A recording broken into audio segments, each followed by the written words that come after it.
Welcome to your journey toward creating a thriving pollinator paradise. If you've ever wondered why your tomatoes aren't setting fruit like they used to, or why your garden seems to be missing that magical buzz of life, you're not alone. The secret lies in understanding that your garden isn't just a collection of plants. It's an ecosystem that depends on the intricate dance between flowers and their pollinating partners. Today, we're diving deep into the art and science of creating a garden that not only feeds your family but also supports the incredible creatures that make it all possible. Before we dig into the practical steps, let's understand what we're working with. Your garden is a potential haven for an amazing variety of pollinators, from the familiar honeybee to the often overlooked native mason bees, from majestic monarch butterflies to tiny beneficial wasps that you might not even notice. Each of these creatures has evolved alongside specific plants, creating relationships that have sustained both for thousands of years. When you create a pollinator-friendly garden, you're not just helping these creatures survive, you're tapping into nature's most efficient system for increasing your garden's productivity. The magic happens when you provide what pollinators need most: a reliable food source throughout the growing season, safe places to nest and overwinter, clean water sources, and an environment free from harmful chemicals. Think of yourself as a host planning the perfect year-long party, where every guest has exactly what they need to thrive, and in return, they'll ensure your garden produces more abundantly than ever before. The foundation of pollinator success lies in understanding bloom timing and creating what gardeners call a succession of blooms. This means ensuring that from the moment the first brave crocus pushes through the snow until the last hardy chrysanthemum freezes, there's always something flowering in your garden. This isn't just about having pretty flowers, it's about providing a consistent food source that keeps pollinators coming back to your garden throughout the entire growing season. Start your pollinator calendar with early spring bloomers like crocuses, hellebores, and pussy willows. These early flowers are absolutely crucial because they provide sustenance to queen bees emerging from hibernation and early butterflies like mourning cloaks.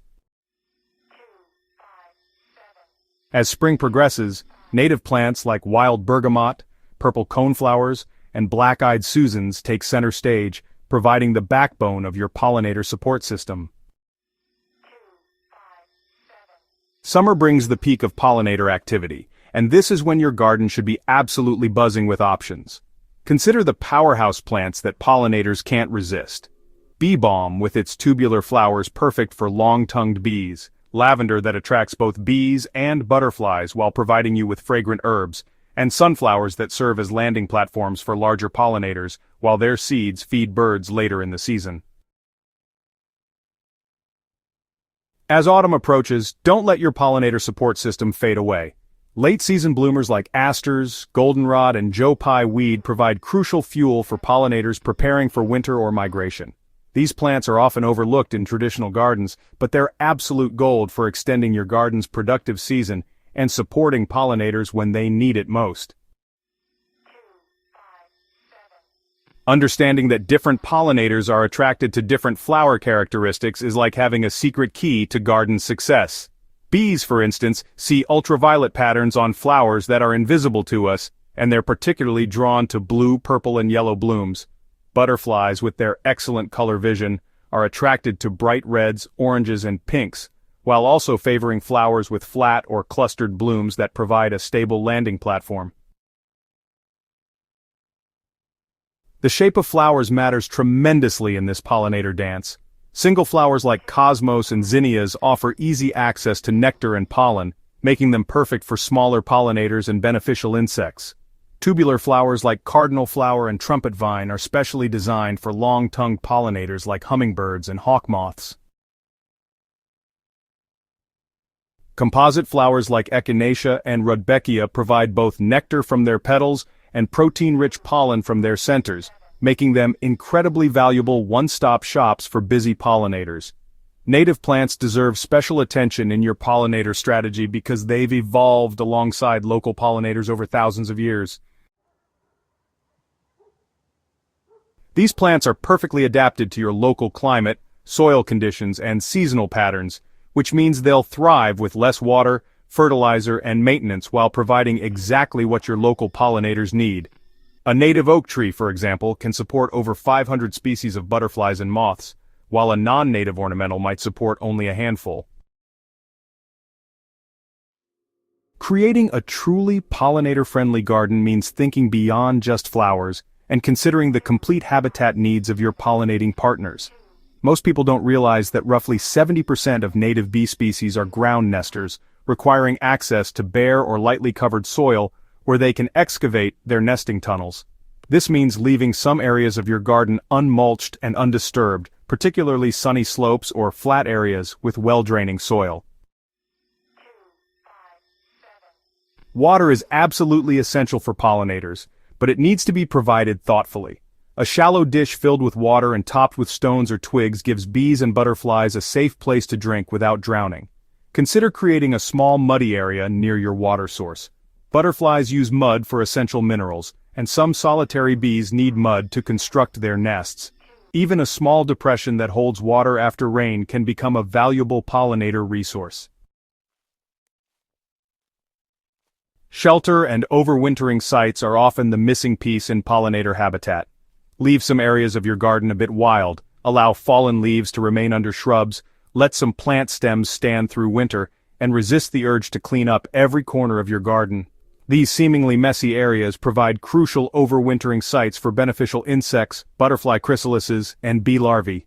Consider installing or building bee hotels, structures with hollow stems or drilled holes that provide nesting sites for solitary bees. Perhaps nothing is more important to pollinator success than eliminating or drastically reducing pesticide use in your garden. Even products labeled as organic or natural can be harmful to pollinators if used incorrectly. The goal is to work with nature's systems rather than against them, creating a garden ecosystem that naturally keeps pest problems in check. So let's start by building soil health through composting and adding organic matter. You see, healthy soil grows healthy plants, and well, healthy plants are naturally more resistant to pest problems. Encourage beneficial insects by providing them with habitat and food sources. These natural predators will help control pest populations without harming our precious pollinators. And when you do encounter pest problems, begin with the gentlest solutions first. Hand-pick those larger pests, use row covers to protect vulnerable plants, or employ targeted organic solutions like insecticidal soap applied directly to the affected areas. Now, if you must use any pest control products, timing is oh so crucial. Apply treatments in the evening when most pollinators are less active. Be sure to avoid spraying open flowers entirely, and always read and follow label directions carefully. Keep in mind that systemic pesticides can remain in plant tissues for extended periods, potentially affecting pollinators long after application. The arrangement of your pollinator plants can significantly impact their effectiveness. Instead of scattering individual plants throughout your garden, group the same species together in drifts or clusters. This creates a more visible target for pollinators and makes their foraging more efficient. Aim for at least 3 to 5 plants of the same species in each grouping, creating blocks of color and scent that pollinators can easily locate from a distance. So when you're planning out your pollinator garden, it's really important to consider the mature size of your plants. Taller plants like Joe Pye weed and ironweed are great for the back of borders, while shorter plants such as wild bergamot and purple coneflowers can fill in the middle ground. And, ground-covering plants like wild strawberry and creeping phlox are perfect for filling in gaps and offering even more blooming opportunities. Oh, and don't forget about those often overlooked areas of your property. That sunny strip between your driveway and the sidewalk, it could totally host a collection of drought-tolerant native plants. The area around your mailbox, well, that could become a small pollinator oasis too. And even containers on patios and decks can help support pollinators. Herbs like basil, oregano, and thyme are excellent pollinator plants, and they'll also come in handy in your kitchen. Maintaining a pollinator-friendly garden does mean shifting how you think about garden cleanliness and tidiness. Instead of sticking with the traditional fall cleanup, you might want to consider a more pollinator-conscious approach to seasonal maintenance. For example, leaving plant stems standing through winter provides overwintering sites for beneficial insects, and those hollow stems can serve as nesting spots for native bees. Spring maintenance should be gradual and thoughtful. As temperatures begin to warm, resist the urge to clean up everything at once. Wait until daytime temperatures consistently reach 50 degrees Fahrenheit before cutting back perennial stems, giving overwintering insects time to emerge.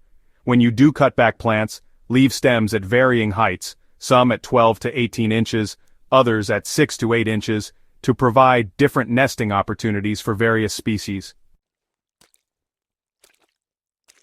Throughout the growing season, practice what's called messy gardening in designated areas. Allow some plants to go to seed, providing food for birds and next year's plant population. Let some areas of your lawn grow longer between mowings, allowing clover and other flowering weeds to bloom. These small changes can significantly increase your garden's pollinator value without requiring additional work or expense. Your journey toward creating a pollinator paradise isn't just about helping bees and butterflies. It's about joining a growing movement of gardeners who understand that our individual gardens can collectively make a massive difference in supporting biodiversity and creating resilient ecosystems. Every flower you plant, every chemical you choose not to use, and every wild corner you leave undisturbed contributes to a larger network of habitat that supports the creatures our food system depends on. Ready to transform your garden into a pollinator paradise? Start with just one or two of these strategies this season and build from there.